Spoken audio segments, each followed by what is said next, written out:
business in Tennessee. You know, drugs has really taken over. You know, it's just too far gone now. It's too far gone. She just wanted the drug dealers to leave. She understood they were trying to make a few dollars, but she just didn't want it done in front of the kids.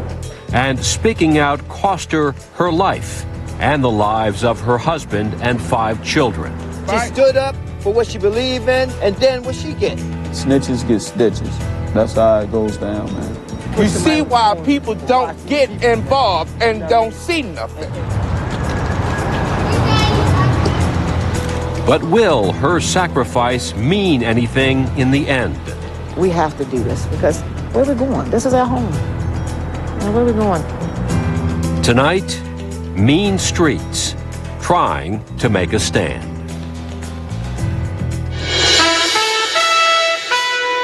From ABC News,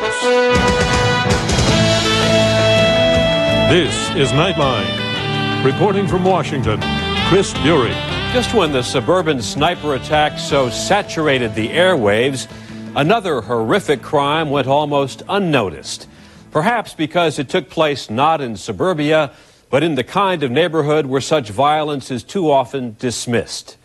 In a rundown part of Baltimore, a woman, her husband, and 5 of her children were murdered.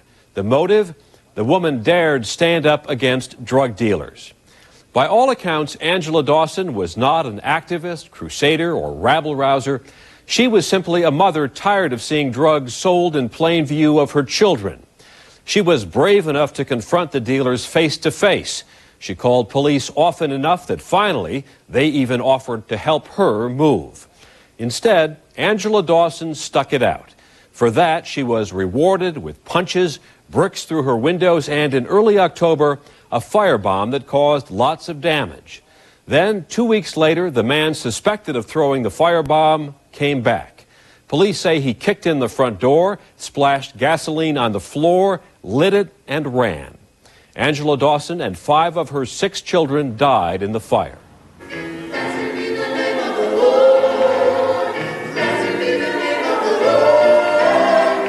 Today, funeral services were held for her husband, who died a week after suffering severe burns. In Baltimore, the killings have galvanized community leaders, preachers, and politicians, but they, like Angela Dawson, have an uphill fight in the neighborhood known as East Oliver, in a city where the health commissioner says an astounding 11% of all adults use drugs, and the drug of choice by far is heroin.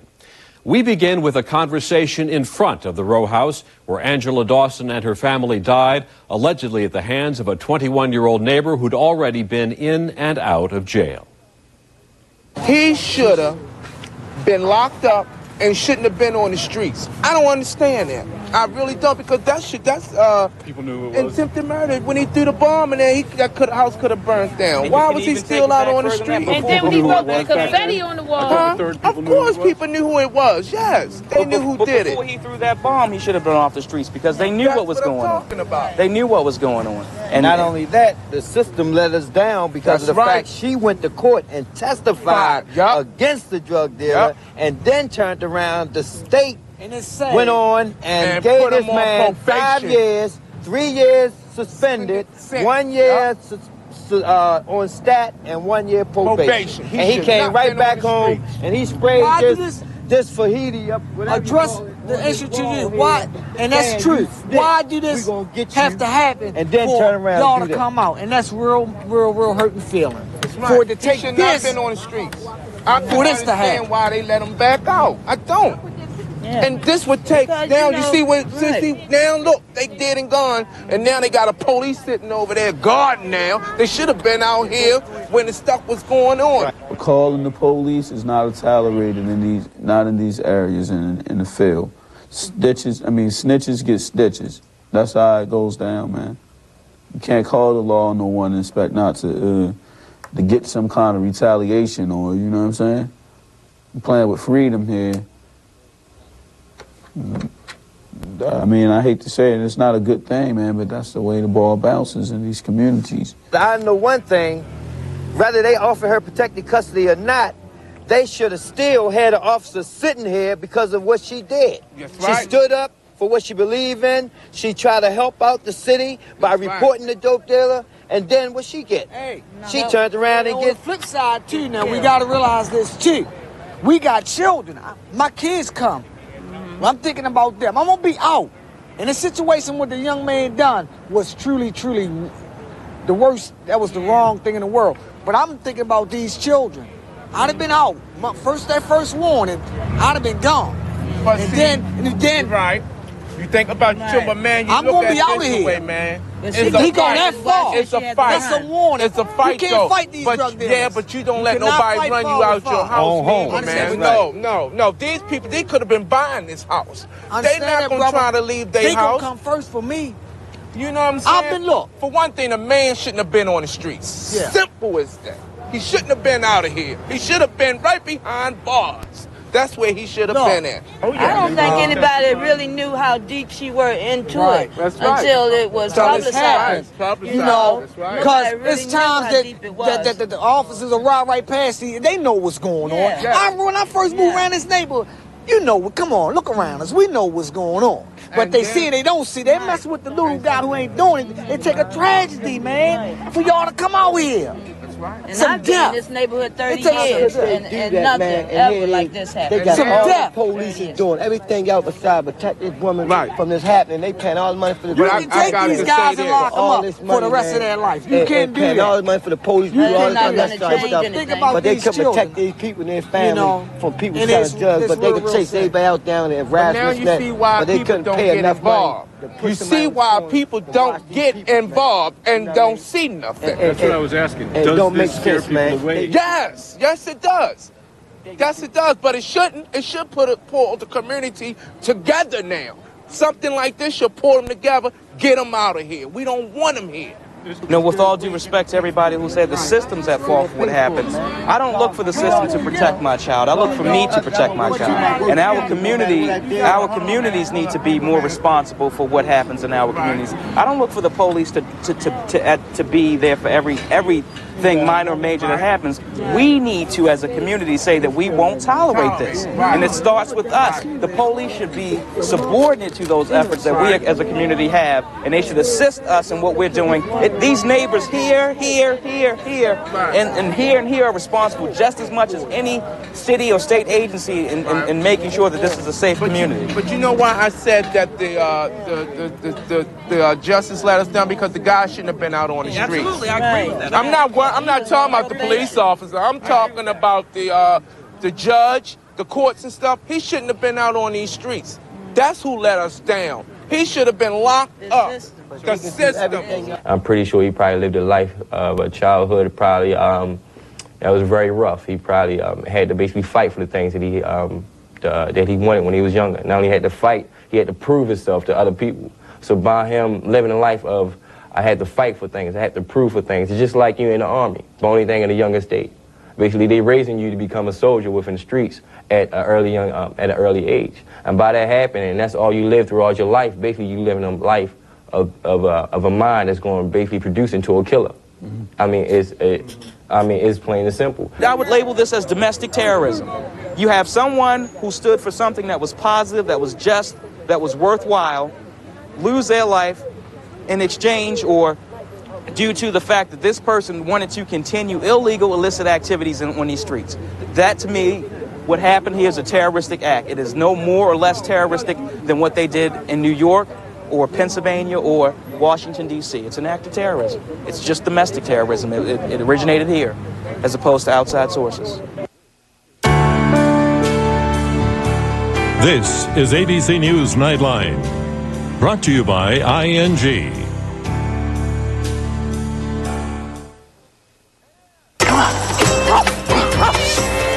Hey there! What is ING? They're a financial services company. Hey! What is ING? It's a financial services company. Hey, what is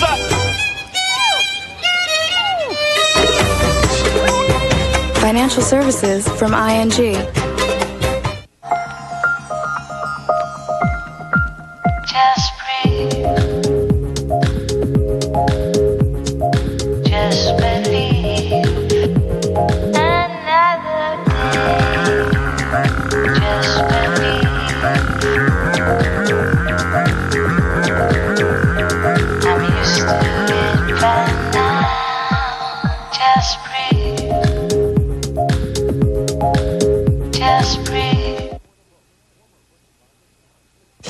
Days before the vote, former Bush advisor Karen Hughes in her first interview since leaving the White House. What does she have to say? Plus, 2 political heavyweights this week, Sunday.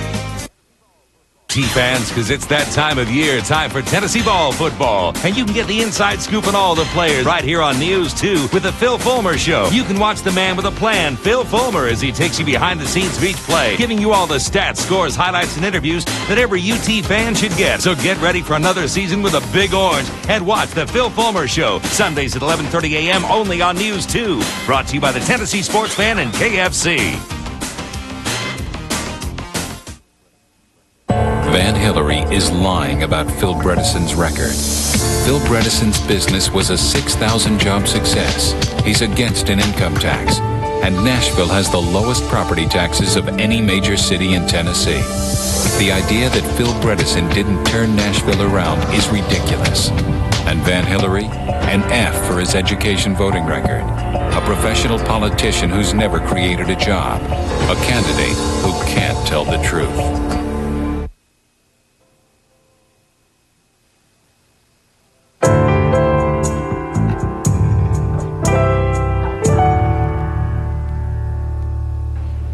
Never again in this city, in this community, will we tolerate acts of barbarism. Senseless death didn't have to happen. Argument. No drugs in this, but it was just senseless. She was trying to shelter kids. I mean, it's understandable. She understood they were trying to make a few dollars, but she just didn't want it done in front of the kids. But we're saying throughout this city, to the other Prestons and Edens, we shall not forget. We will uplift our people. We will give our people those positive things that they need. Somebody got to take that stand somewhere. And I'm sorry to say that my cousin's gone. But I hope this is the one that come out and stand and let everybody just come on in and help. Because this got to stop. We just have a problem here in Baltimore in a lot of different areas. And as soon as the police leave, they know the criminals, they know how to work the system to a certain degree, The police leave. And the police would come. So many people were calling for them to come. We've been fighting this for a while. It's sad that a tragedy had to happen, but we've all been calling. All of us need to be, not cowed by this if we take any pride in this country in which we live, but we need to be inspired by this. Those children should not have died in vain, and we can't let them. Well, Oliver is just an example of what has happened in large urban areas, particularly on the East Coast, for the past 35 years. There's been a systematic disinvestment in urban centers beyond the downtown community. And as such, now Oliver is manifesting many of the problems that disinvestment has created. The lack of employment, the lack of livable housing, the lack of after-school programs for children, the drug epidemic that's throughout the city of Baltimore, particularly outside of, again, downtown area. So it's representative of the national benign neglect in urban centers. We need a more cooperative effort from corporate institutions in our city to reinvest so that we can turn the situation around. It's a long-term plan, but we need to invest now, because if we don't, 2 years from now, 5 years from now, you'll be back here talking to me because we've had another tragedy in our community. What is a viable community? Certainly a community that has good housing, a community that has the proper shopping facilities and transportation, and most importantly, you have to have recreational outlets for young people. There are no skating rinks, there are no movies, there are no bowling alleys right in this community. And so what do children do? I live in Northwest Baltimore right now, and the same problem they have over here, we have the same problem over there, you know. And I live in a so-called middle-class neighborhood, but it doesn't matter what kind of money you have, you know, because the bottom line is that, you know, if you're going to tolerate it, it's going to build up and it's going to fester. It goes back to the drug users. If the drug users didn't use, then they wouldn't have nothing to sell you. It wouldn't be no need for them to be around here. So it goes back to the community getting together and trying to help one another. If you're a drug user, then you need to go get some help. And that's just as plain and simple. Not being out here supporting these drug dealers out here. It's not about that. It's a sickness. It's a sickness. It's a sickness. I mean, it's a chemical and it's out here. I'm not a drug user myself. It's a sickness that they're going through. So, you know, and the younger guys out here supplying them what they need because it's fast money for them. They don't want to work no regular job, no 8-hour day job. They want to get out here and make fast money because they can get more money out of making fast money. We're working on our third generation of drug users / abusers, and we have to make a turnaround. There are so many more good people in this city than bad people, and we have a need of courage to dig deeper. All of us need to call. We should not let one neighbor become the crusader or the lone voice crying out for some sanity and civility in our city. Every single person in our city needs to do more, just as this courageous family was doing more. One of the things that we try to do, and I speak collectively as a department, is try to find out what young people want. Resources are very limited. As far as what we try to do and what we want to do with young folk. One of the things that not only are we recreation center leaders and directors, but we're also brothers, sisters, mothers, fathers, counselors, the whole 9 yards. So what we try to do is to raise young people in the recreation centers and bring them through the recreation centers and keep them involved. And it's difficult because it's so many pitfalls and there's so much enticement in the streets that the young people find exciting that they would rather be on the outside than the inside. But we do capture quite a bit of the young people, but it's more that we really need to get to. This is Dan. This is the joint that Dan bought. This is the dealer who sold the joint that Dan bought. This is the smuggler that smuggled the pot to the dealer who sold the joint that Dan bought. This is the cartel that uses the smuggler that smuggled the pot to the dealer who sold the joint that Dan bought. And this is the family that was lined up by Dan's cartel and shot for getting in the way.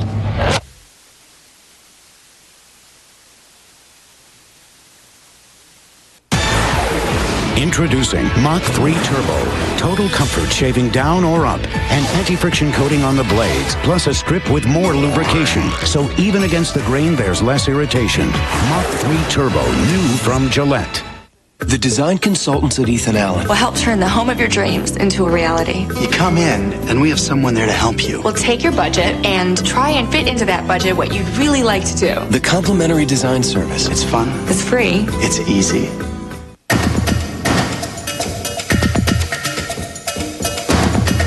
If your Bank of America credit or check card is ever stolen and used fraudulently, you won't be liable for a cent. And we'll replace your loss by the end of the next business day. Guaranteed. Introducing Total Security Protection. Our way of dealing with fraud. So you feel safer using your cards. It's free, automatic, and only from Bank of America. Saturday, the Gladiator will fight the ultimate battle against the empire that tried to destroy him. Gladiator, Saturday, 9/8 Central on ABC. Let's bring American history and civics back into our classrooms and teach our children what it means to be an American. We've forgotten the basics. I'm for more funding to teach more history and more civics. Let's also start each day with the Pledge of Allegiance again, with one student then telling the class what it means to him or her to be an American. If we spent more time teaching our children what unites us instead of what divides us, we'd be a much stronger country. On healthcare, HMO millionaire Phil Bredesen says he can fix the system. I spent my career fixing healthcare companies. But analysts claim Bredesen ran his company into the ground. Investors sued Bredesen. Patient healthcare was shortchanged. People, even children, got hurt. But Bredesen still pocketed $47 million HMO dollars. Profits over people. Tell Phil Bredesen, working families need real healthcare fixes.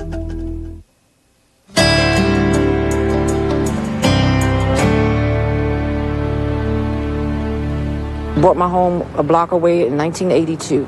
You knew all your neighbors. My kids grew up with some of these same kids that may be involved in this. And now you don't know who some of the people are. You see, you go in and out your door, and you don't know who the people are that's coming through your block anymore. You know, it's changed a lot. It's changed a lot. I'm 31. My family has been in this neighborhood for over 50 years. So don't think at one time it wasn't a community, a family-oriented community. It's just that over the years, drugs have really taken over. Drugs have been in the neighborhood for a long time. But in the last 10 years, 15 years, yes, it has definitely made a negative impact on the community. And it's time that we stand up. What results did we get from it? Because they moved it from Preston from Barn and Preston Street and moved it up here. Then they move it from here and go somewhere else. It's the same thing over and over. You can knock all the vacant houses and board them up all you want. It's still not going to get the people from off the corner. It's still not going to get taken from off the corner. We pay too much money in taxes. For you to say we don't have enough manpower in Baltimore City, you hire some more. It's too much money coming in Baltimore City for you to say we don't have the manpower. You get the manpower. I was incarcerated for numerous of years. So when I came back home, it was a big difference to what it was when I left. A great big difference. It even was too much a surprise for myself. I was like, it went that bad? It went down that bad? And then it don't help the community to have so many boarded houses when there's so many people homeless in the community. The home ownership has changed dramatically, probably from 80% back in the late 60s, early 70s to probably 30% here in the Oliver community now, which when you have homeowners, there's a different investment in the community. However, we do have hope because we have a strong base of homeowners who still love Oliver, love the city, and are working very hard to bring this community back to the level that we saw in the late 70s, early 80s. And we're going to bring this neighborhood back, and people want good, decent houses, and that's what we're going to do. This is a community. It's not just a little box, It's just like letting the whole community go. We're not going to allow that. It's not, everyone is not bad. We have good, decent people go to work and take care of their properties and stuff.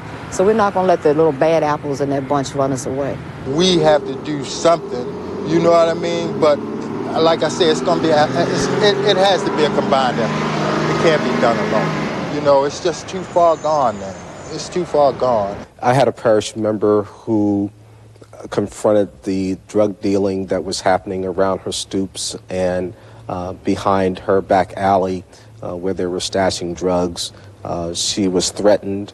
She feared for her life.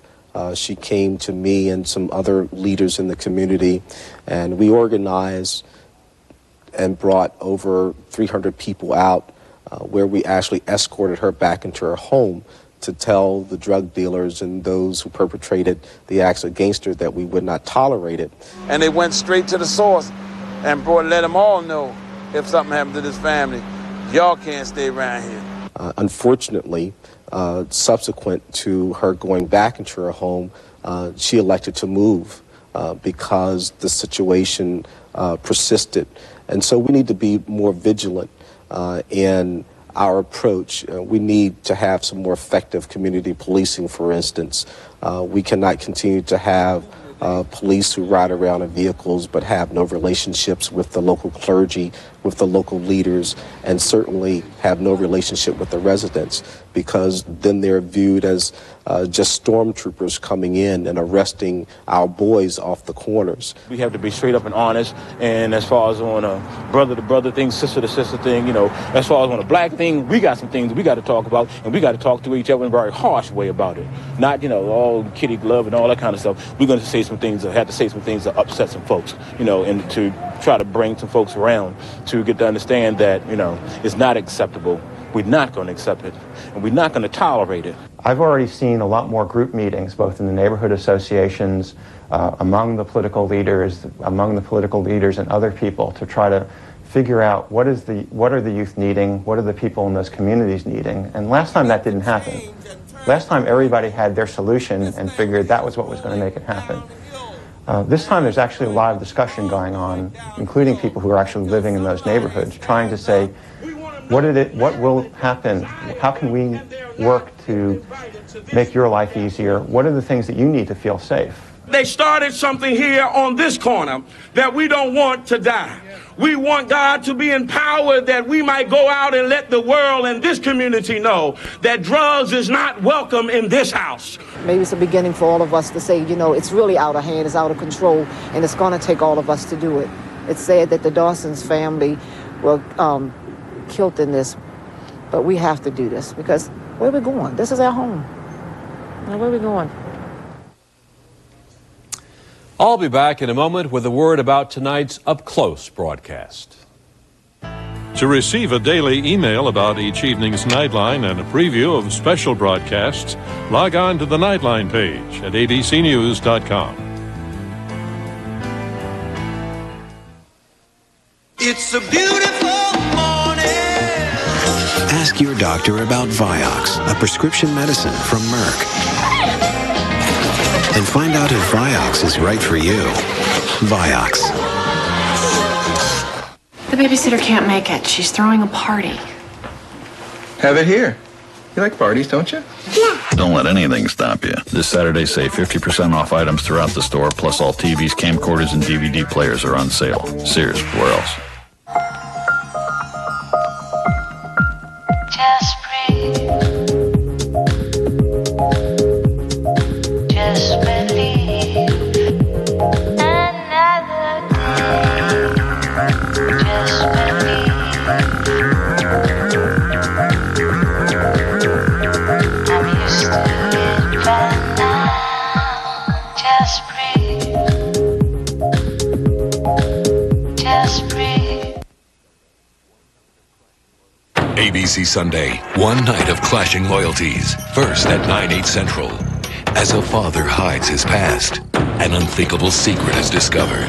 I need to know what happened to me. A new alias. Then at 10/9 Central. How can one case, the political hot button, turn partners into rivals? Last time I checked, you weren't listed as a partner. Eugene! Fine. A Sunday so dramatic, you'll have to hold your breath. That's enough! A new practice after a new alias. ABC Sunday starting at 9/8 Central. Healthy solutions for your busy life. Did you know that certain fats are healthy? In fact, omega-3 fatty acids can lower your risk of heart attack, boost the immune system, as well as ease the pain of arthritis. Omega-3s are in flaxseed and in fatty fish like salmon and tuna. Here's a healthy solution. Get your daily dose by adding flaxseed to muffins. And you're on your way to a healthier day. Brought to you by Hain Celestial and Kroger, your healthy solution source. For years, the photo center at Walgreens has been known for quality photo processing. Now, with the Kodak Picture Maker, you can create do-it-yourself prints in a number of different sizes in less than 5 minutes. Crop your photos, even add borders and text. At Walgreens, you can order your prints on CD and get free software to edit them on your PC. Create photo greeting cards in one day or passport photos while you wait. Walgreens Photo Center, where America takes its pictures. Tonight on Up Close, he'll be running in Sunday's New York City Marathon. He's actually run the equivalent of 13 marathons in only 8 days. This after losing an arm and leg to a landmine. The inspiring story of Chris Moon. And that's our report for tonight. I'm Chris Bury in Washington. I hope to see you shortly on Up Close. This has been a presentation of ABC News. More Americans get their news from ABC News than from any other source. ABC News, now traveling to all 50 states in 50 weeks in search of America.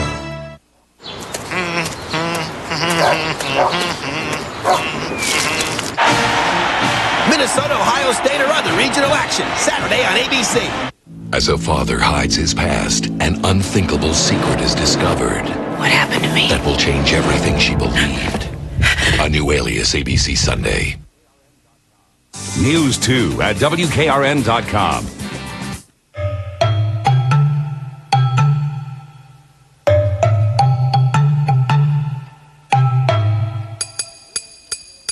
Up close tonight, the will to live and then some.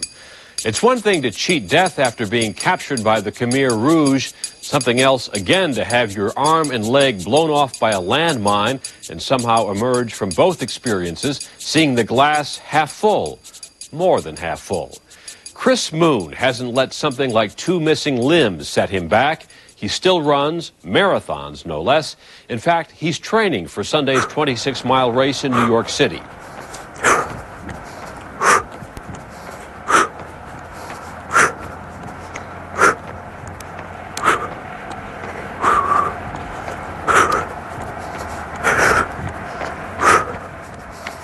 He'll be running to raise money for orphaned children in Rwanda for the charity Concern Worldwide USA. Our guide tonight is my Nightline colleague, John Donovan. Chris, to understand how comfortable